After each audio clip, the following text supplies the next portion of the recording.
kweli na uzima.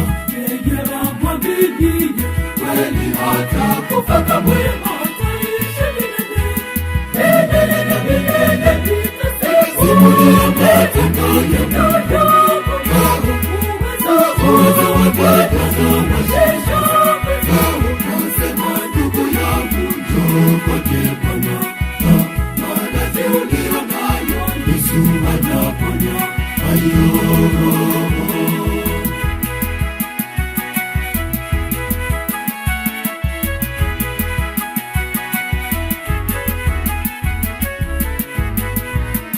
Ndugu, usikate tamaa, Imani yako muamini Bwana, uhawashi bila vitu na ushike neno lake, utaishi milele.